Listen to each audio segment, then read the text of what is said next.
Hello guys, natumai wote hamjambo. Na leo ningependa niwaletee somo tunapenda kuhitimisha mwaka huu kuelekea mwaka 2026. Ningependa tumalize na somo hili hapa ambalo linaweza likamsaidia mtu mmoja au watu wawili au watu watatu na kuendelea, namna ya kwenda kuperform vizuri mwaka 2026. Kichwa cha somo kinasema creativity. Neno creativity linatokana na neno la Kilatini linaloitwa crea, ambayo ina maana ya kubuni au kuunda. Na creativity kwa Kiswahili tunajua wote ni ubunifu. Ubunifu maana yake ni kubuni, inatoka tu na mzizi wa neno buni, ambayo ina maana ya kuunda, kufikiria kitu kipya.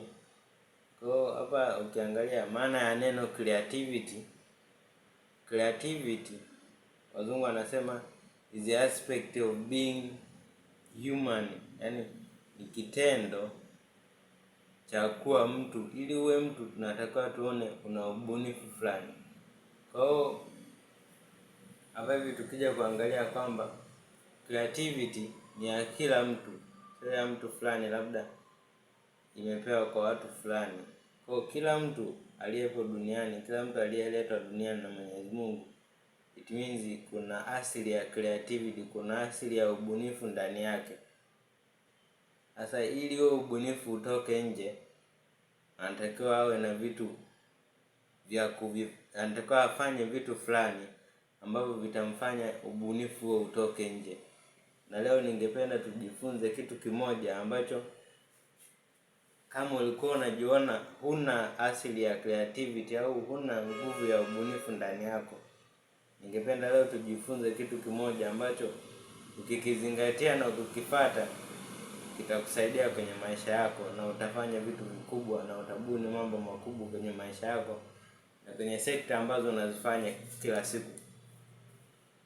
Kitu hicho kinaitwa antenna. Kwa hapa kwanza tunatakiwa tujue maana ya antenna ni nini.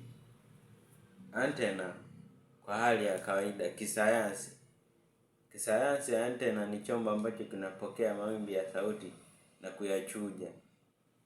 Sasa antenna huwa inatumika kwenye simu, radio, TV na vitu mbalimbali ambavyo vinachuja taarifa na kupokea mawimbi ya sauti.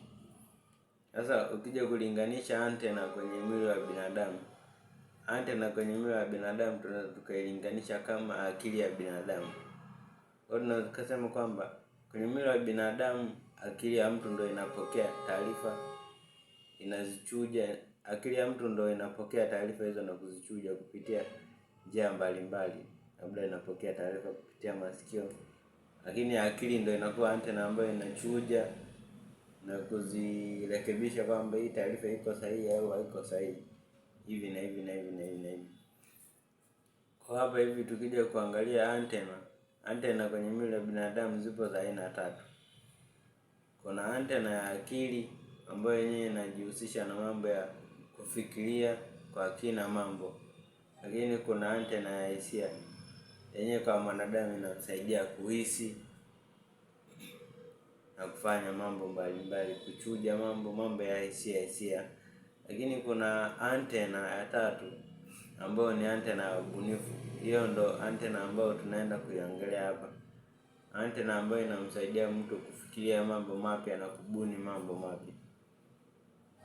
Sasa hii antenna iendelee kufanya kazi kwako, unatakiwa uilinde.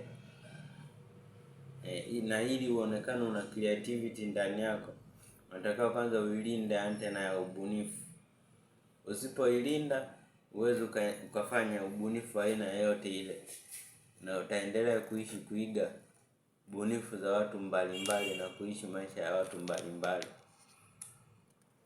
Sasa hapa kuna njia kama tatu ambazo zitakusaidia wewe kuilinda antenna yako na kuifanya antenna yako ionekane na ubunifu wako uweze kuonekana.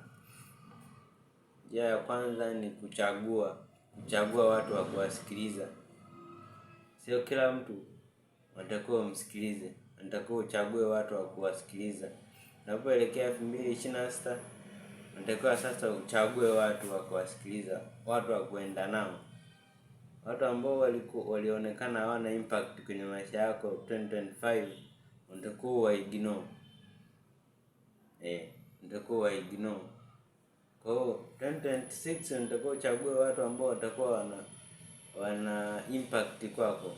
Hata ukiwasikiliza hivyo wanakupatia mawazo ambayo yanakuwa yanajenga antena yako, yanakuwa yanakushawishi kufanya vitu vikubwa. Lakini pia kitu cha pili, unatakiwa utofautishe kati ya feedback na attack.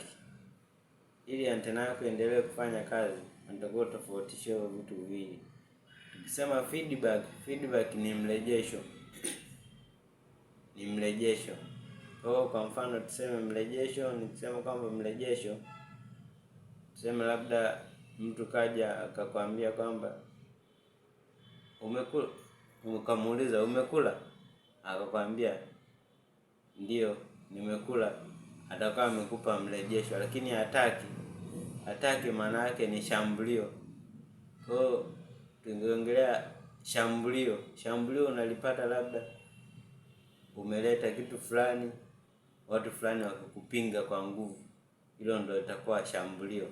Kwa hiyo unatakiwa utofautishe vitu kama hivyo. Ukiwa unataka kulinda antena yako ya ubunifu, unatakiwa utofautishe vitu viwili. Hivyo ni vitu vikubwa sana kwenye mambo ya ubunifu, attack and feedback. Usipovitofautisha unaweza ukapoteza nguvu yako ya ubunifu. Lakini kitu kingine cha tatu ambacho ni kikubwa pia, unatakiwa utofautishe au unatakiwa usifanye vitu kwa hisia. Kwamba leo nimeamka na mihemko sana ya kusoma vitabu, unasoma. Unatakiwa yani ufanye vitu kama kacha, kama desturi yako ya kila siku. Kama kila siku una ratiba ya kwenda sehemu, kwanza kufikiria mambo mbalimbali ya kufanya. Hivyo natakiwa ratiba yako. Kama mtu ana ratiba ya kwenda kazini kila siku, hiyo ndio ratiba yake. Hawezi akatokea siku akafanya kwa hisia. Kwa hiyo ili antena yako ya ubunifu endelee kufanya kazi, unatakiwa ufanye vitu kwa mazoea. Unatakiwa ufanye vitu kwa mazoea, desturi yako. Usije ukafanya vitu kwa hisia. Ukifanya vitu kwa hisia, tayari utakuwa umeua nguvu yako ya ubunifu. Na sababu kubwa sasa, natakiwa tuone sababu kubwa pia ambazo zitakusaidia wewe uilinde antena yako. Sababu kubwa kwa nini tunatakiwa tuilinde antena yako.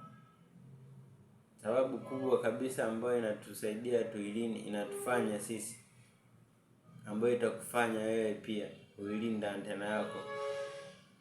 Sababu kubwa zaidi, ili usipoteze nguvu yako ya ubunifu.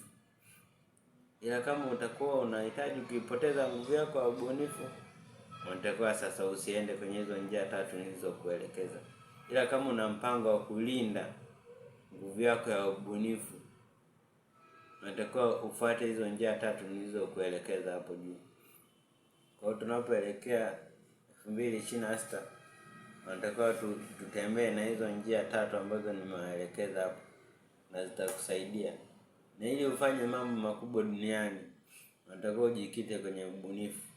Uwe kwenye biashara, uwe unasoma, uwe wapi, uwe mchungaji, uwe mwalimu, unatakiwa ubuni njia mpya ya kufundisha, ya biashara, ya aina ya kitu chochote unachokifanya, ili ufanikiwe kwenye hiyo sekta. Maana ukisema labda unastiki kwenye kile ambacho watu wanakifanya, utaendelea kufanya vile ambavyo watu wanapata. Hata mapato utapata yale ambayo watu wanapata. Ila ukiongeza ubunifu kidogo tu, utaonekana kuinuka zaidi kuliko wao ambao walikuwa wanafanya vitu kwa mazoea. Kwa hiyo ubunifu ni mafanikio. Creativity is success. Usisahau kusubscribe kwenye channel yangu ya Galium Nexus. Komenti chochote kile ambacho utaona kitakuwa na uwezo wa kuendeleza channel yetu na kuwa kubwa zaidi duniani. Asanteni kwa kunisikiliza.